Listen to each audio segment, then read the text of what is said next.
This is one of the most exciting places in the city. This was one of the buildings that was designed by William Thomas, who designed a number of the best buildings in the city. For example, St. Lawrence Hall. But this building symbolizes so much. This is one part of the jail that is particularly awe-inspiring.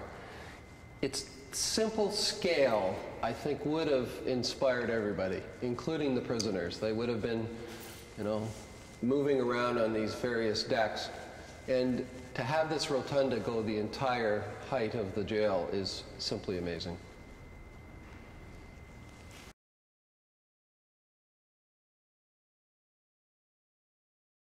It was meant to be a place where prisoners weren't just punished, but they were rehabilitated from their life of crime.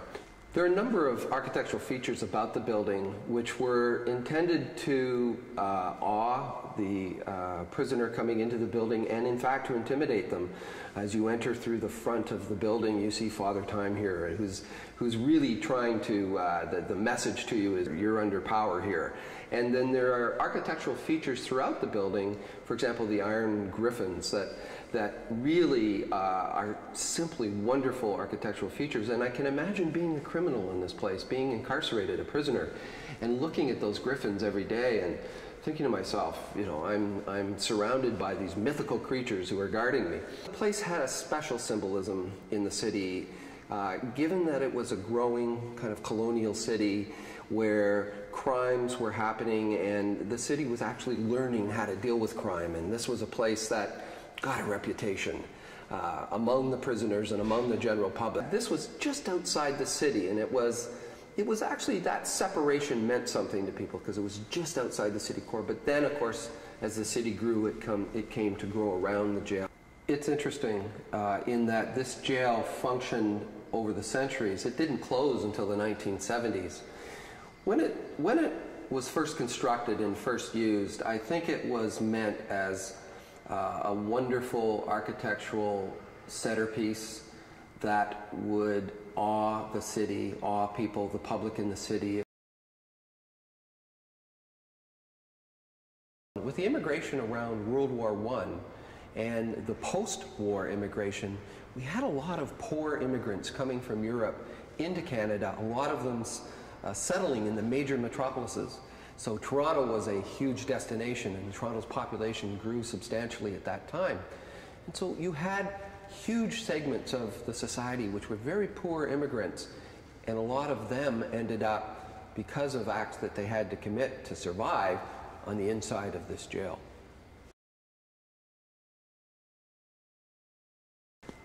In the 20th century, things changed here. It became a place where people were incarcerated while they were waiting for trial, for example, and it got horribly overcrowded.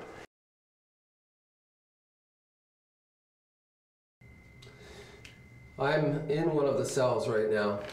It's about 6 feet long, 3 feet across, and I'm not naturally claustrophobic, but I've got to tell you, this is just a horrible feeling in here.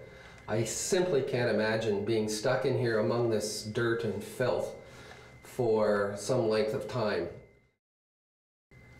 And when I think about the absolutely horrible stories of the 1970s and earlier, when there were actually 3 people sharing one of these cells, I just shudder. It's unbelievable that people could survive that kind of punishment.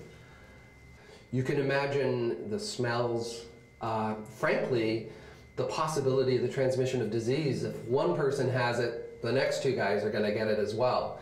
It's just not possible to keep a place like this clean enough to be properly free of disease.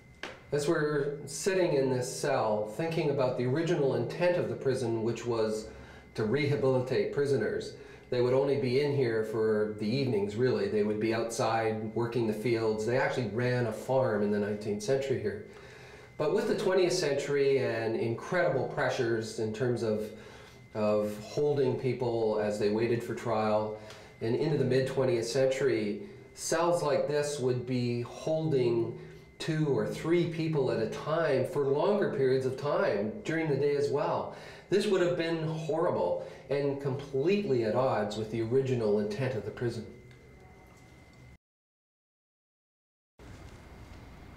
I suspect that this place has a certain spirit about it.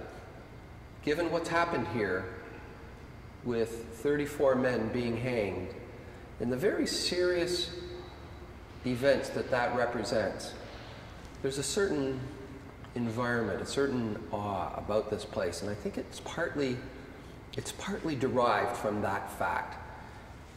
Also the fact that in the 20th century, this was a desperate place to be. With 3 people crammed into those small cells in the evening, I can't imagine just how angst-filled people were in this place. It would have been horrible. I think all of that lends itself to the atmosphere of this place.